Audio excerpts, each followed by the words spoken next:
Right. Good evening, everybody, and welcome. Lichfield District Council Employment Committee on the 9th, 26th of February, 2024. Good evening and welcome, everybody. And are you doing apologies and things? You are. Jolly good. Lovely. Right.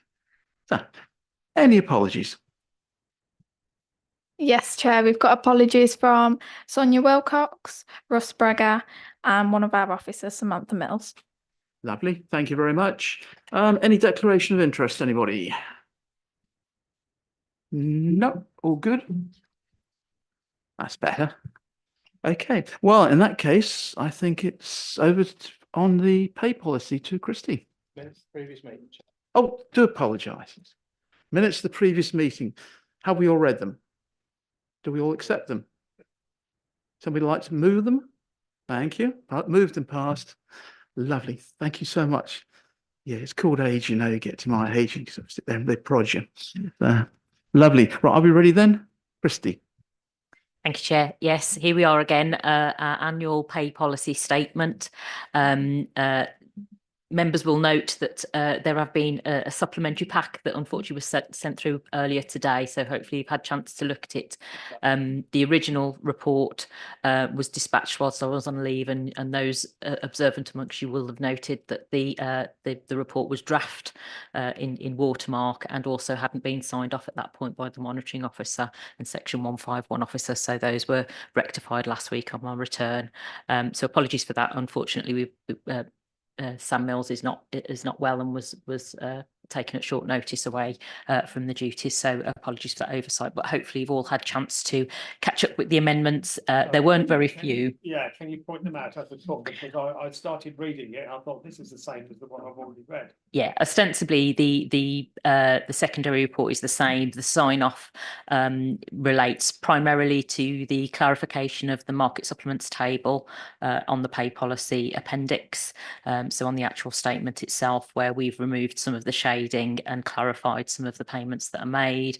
There was also reference, I think, in the first draft to the pay policy bonus scheme being new, and of course it's not anymore because we actually paid it last year. So those substantially are the amendments that between that and this, and obviously the sign off from the section 151 and the monitoring officer that have confirmed with those amendments that they were happy for it to be released. Happy to take any questions, but this isn't anything different to what the committee's seen before. Annually, we do make this statement to clarify the ratios between the lowest paid employees and our chief executive, as required by the transparency regulations in the Localism Act. We do have an update on the foundation living wage payments, which we have signed up to, and we are hoping to formally launch on the 1st of April with members of staff. So thank you for the committee's support in making sure that we progressed that and got that through all the required approvals at full council. So that will be a feather in our cap. We have been approached by a number of councils already just to understand how we've gone about that process and the implications for us. So again, Lichfield is leading the way with that approach, and it won't be the last time I think that we will be discussing it at this committee. But happy to take any other questions and any queries that members may have about this updated pay policy. The pay negotiations for 2024 have started. We are due to have an employers meeting in the next month, and we anticipate that we will get the application from the trade unions, from the National Council imminently, and obviously that will affect the final publication of this once that is agreed. Hopefully not as late as last year, but we'll wait and see. Lovely. Thank you, Christy. Much appreciated. Okay, any questions, anybody? No? Yes, Councillor Benyon. Yes. Well, as I'm new to this, and I'm from the private sector, I'm presuming this is on this is nationally negotiated, not locally. Yes, we are part of the National Joint Council for General Employees and the Joint National Council for Senior Officers and Chief Executive Pay. So it's part of the national pay round that all of the majority of local authorities, there are a few exceptions that have opted out of that, but by and large, most of the local authorities use the pay spine and the negotiating, because it can be a very onerous overhead to commission and undertake the necessary calculations and reward and legal advice that's necessary to maintain a pay scale. Supplementary to that, who negotiates on behalf of the employers for that? So we are participants with West Midlands Employers are our effectively our trade union body for the Employers Association. So we subscribe to them regionally, as do most of the councils in West Midlands, and they coordinate the consultation. There are a number of those around the country that form and feed into the Joint National Council debates. Do councils have representatives on that body? I presume they do. Yeah, nationally there is a panel that's appointed, and there are representatives from each of the tiers that sit within that represent employers. And each year, as we will be doing in the next month, there will be a regional roadshow. So everybody in the West Midlands will attend a regional roadshow with the panel that will make up the negotiating body to discuss, what's applicable and what we've budgeted for, and what the implications of the requests are, and how they may play out. Thank you, Councillor Bennion. Yeah, interesting. Okay, Councillor Robertson. I've got a few down here, so I don't know if you want to maybe take Councillor Banavicius first, and then, or do you want? Yeah, no, okay, Councillor Benedictus then, if you would, yeah. Thank you, Chair. I can see that we've now obviously raised to 12 positions accessing the apprenticeship levy. How many of those are adult apprenticeships, and how many are the under 25s or under 19s? It doesn't, I think before we were struggling to get, 16 to 19-year-olds. I just wondered how many of those 12 were actually what we would call adult apprenticeships that's accessing the levy. Thank you. I'm not exactly sure. I know that there are some that are under 25, but I think that's something I'd probably have to double check and get back to you, because they've probably all had birthdays since I last remember their ages.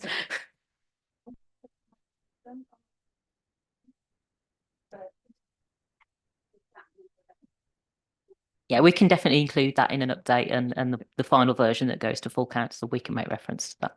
Yeah, it'd be a good idea if we did. Yes. Thank you, Councillor Benedictus. Thank you, Chair. Are you happy for me to just go through these as they come up? Yeah, do. Thank you, Chair. So just looking on to Appendix A, page 9 of the pack. The second paragraph down there, it says, Lichfield District Council employs 313 staff as at the 5th of December 2024. That is quite a long way in the future. Oops, that's me. That's me. Yeah, no, it's obviously 2023. Apologies, I've got overexcited in my 2024s and given last year the date, unfortunately. Yeah, no, that is at the beginning of December. Obviously, the drafting process for this and the calculations that are downloaded to do all of the pay policy, they do take a few weeks, so we do have a bit of a delay in that. But yeah, it should be 2023. Apologies. Wishing your life away, I think. Yeah.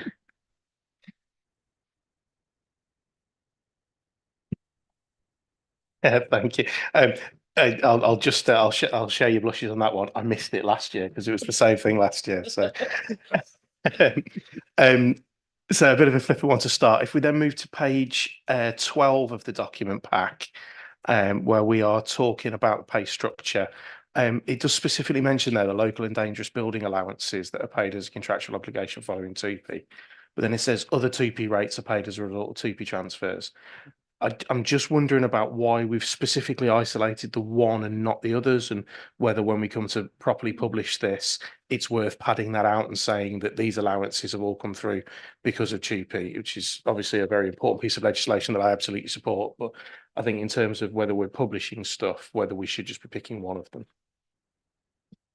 Yeah, the reason for the difference is that is actually a specified allowance, whereas the other TUPE payments are more or less combined in the salary that's protected for that individual. So they're not distinctive and they can't be awarded based on the qualifying criteria of that allowance. So that allowance is a definition that was inherited from one local authority. So we have to retain that from that.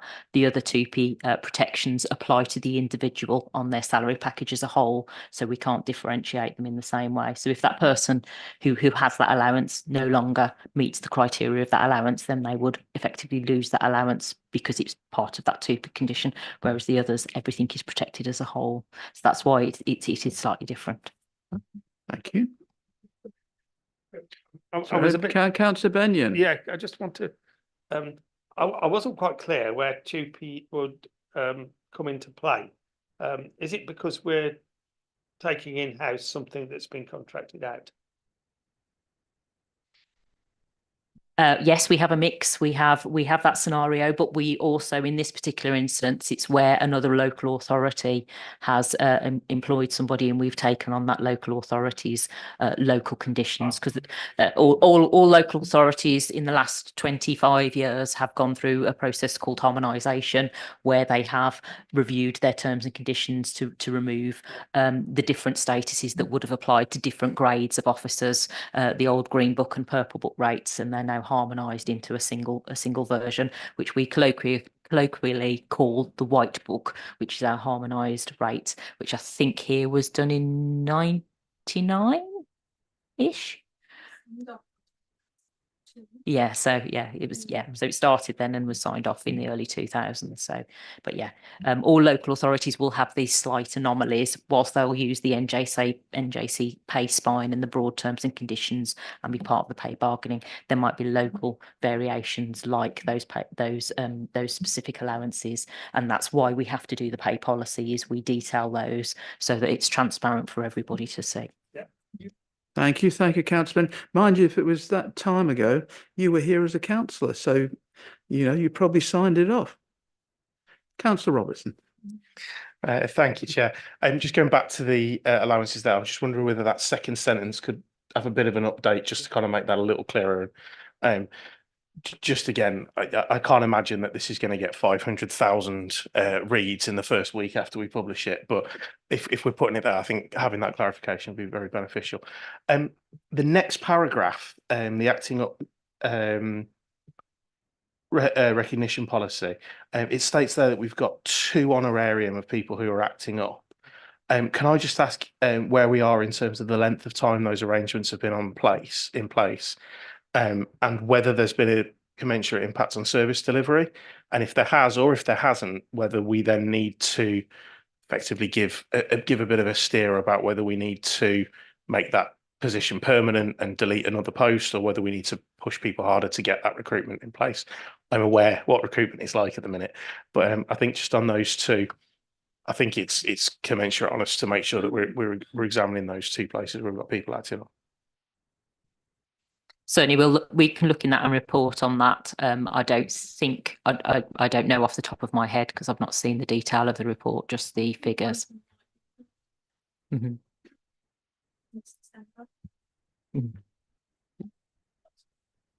But yeah, certainly we can advise and make sure that it's clarified for the full council report.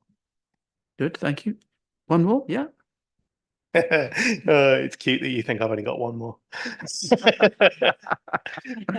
So I am now on to page 13. There are a variety of points that I want to make in relation to this table. The first one is that there's no inflationary uplifts on any of them comparing them to last year. So, for instance, some of these are that I can see why there would be. I mean, particularly the pay protection one, I can see why that would be fixed. But things around telephone allowance, where people have got to have phones specifically for the work that they do, that allowance doesn't appear to have been increased, which shows that we're not increasing it. But what processes and procedures do we have in place to make sure that that payment remains appropriate? I think particularly with the way inflation's been, it's very worth picking up. On the pay protection, the 5 people who are in receipt of pay protection, how long do those protection periods have left to run? And there is an ongoing argument between me and people in the office about pay protection periods and about whether they should be the value of the payment should be eroded by inflation over time. So with our pay protection payments, where people have got that as a result of a restructure, does the value of that pay protection get eroded over time? Irrespective of whether it does or not, how long have we got left to run on those? And if it does, why is it not reflected in the numbers there? I'm guessing it may not. Do you want to deal with those couple before? Yeah, I think you ought to for the moment. Yeah, so inflationary rises. So yeah, that's something that we haven't got a handle on. Most of them are done in isolation. So I think it's a fair point to raise and something that we'll certainly take away and look at from ELG's perspective. A lot of them are very historic ones that have eroded over time. But I think you're right. We do need a mechanism, because I don't think we've had inflation at the level that we've seen it for quite a while. So yeah. But yeah, no, I think it's fair comment, and I think that's something we do need to take away and talk to ELG about. Good. Another one? On pay protection, again, I don't know the detail of the pay protection. I don't know if I'm looking at Mandy if she's got any of those to hand, but if not, we can certainly get that clarified and circulated to members. This October coming, it's based on a restructure pay protection for 2 years. So it was where some people's wages reduced. That's due to end this October, and they would have had their pay review would have been taken into account in reducing the amount of the pay protection required. So it depends on this year's pay award as to where they'll be at the end of that pay protection period. Thank you. Another one? There's a few, yeah, apologies. You Yeah. go for it. Thank you for that clarification. So I'm assuming the values there in terms of minimum annual and maximum annual will be updated as part of the delegated authority that we're going to agree. The next one is around the essential user lump sum for cars. The final paragraph on the previous page states that there are 70 people in receipt of a one of these allowances, but the table here states 72. The paragraph on the previous page states that the maximum payable per month is £80.50, which annually would be £963, which is obviously significantly less than 1,239. So I'm just wondering where those discrepancies have come up and highlighting them so they can be fixed before anything gets published. Yeah, good point. No, well done for spotting those and for going into that level of detail. Yeah, that £1,000 should be there because that's the top end and the 850 is the bottom end. So I can only think that's been deleted on accident. So we'll make sure that it's reinstated for the full council version. Apologies. Very good. And then I've only got 3 more on this table, and then a couple more. I'm sorry, I've been very Dave with this. Carry on. You did say at the last committee that we'd send you stuff for you to comment on before we got here. So just in terms of that, there's a reference to a protected annual allowance and a local allowance. I'm not sure where they come from, and I think I'd like to be aware of that before we agree to let Joe sign anything off.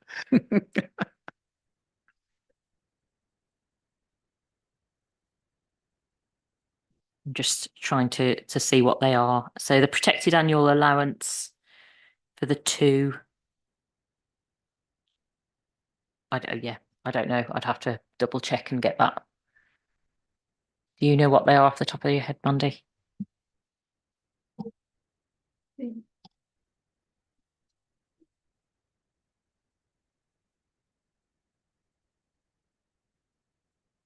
Pay protections for everyone.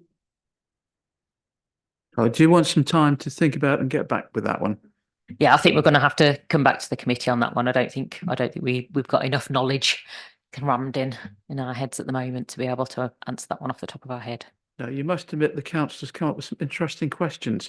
One more, I believe. Well, I think two more. Okay. The next one there is about performance bonuses. I know there was a lot of discussion. There was a lot of discussion about performance bonuses before it came before council, and there was a lot of I don't want to say disquiet, but I think there was an area where there wasn't exact agreement, but we were prepared to look at it in terms of a trial. I know performance bonuses when they were reported to this committee and suggested that to this committee that they would go ahead. It was expected to go to no more than 5% of employees. 5% of our employees at 313 is 15.5. So should be, if it's no more than 5%, it should be 15, but we've paid 20. Now, I have no problem whatsoever with our hardworking staff being properly remunerated. But I am concerned there that actually what we're seeing with 20 of them is 1/4 of those being over what was originally reported to us and to council. I think that's now the actual bottom line cost is £4,000-5,000. It's not going to be make and break for this council's pay policy, but I think in terms of an oversight structure and in terms of a governance structure,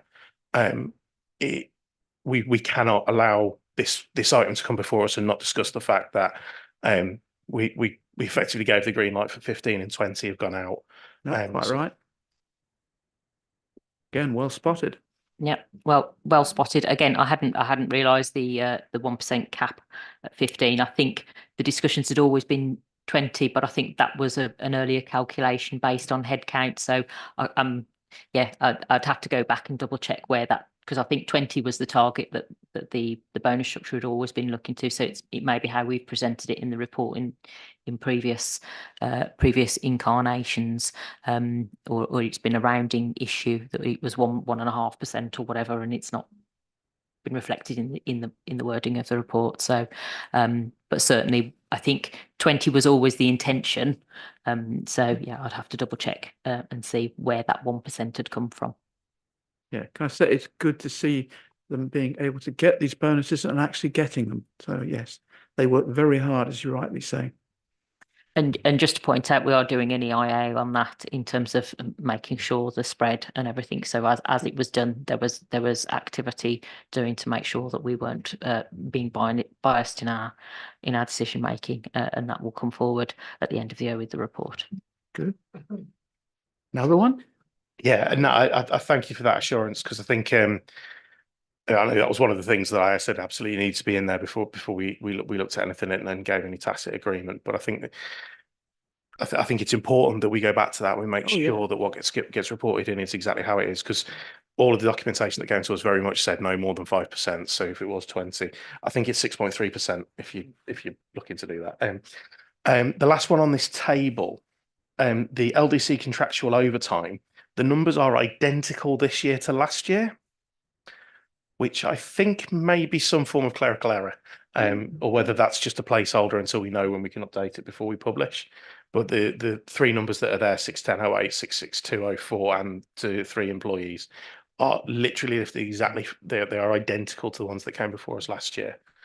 So I'm not sure if that's just waiting to be updated, or whether or whether we've got some weird type of overtime where it's the same every year, in which case it should probably be in somebody's contract. It will be interesting to find out. Again, I think we'll have to go back and double check contracts and confirm what that is.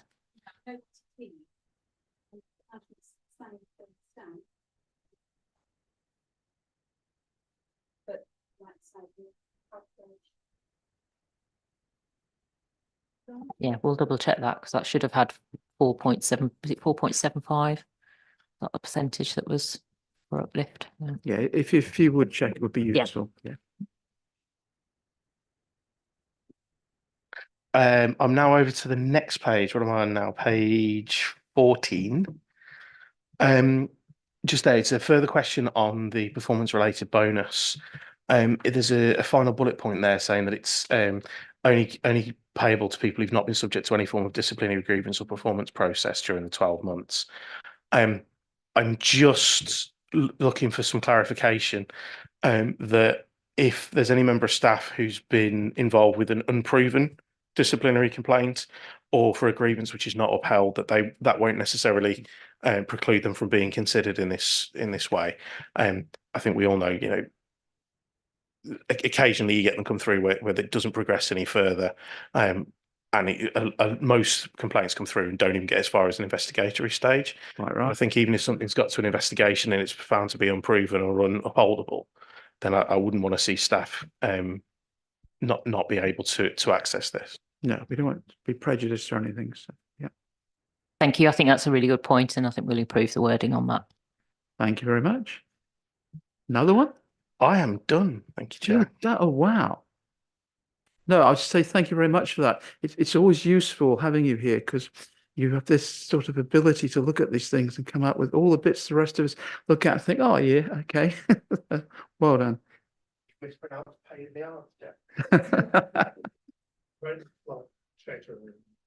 Yeah.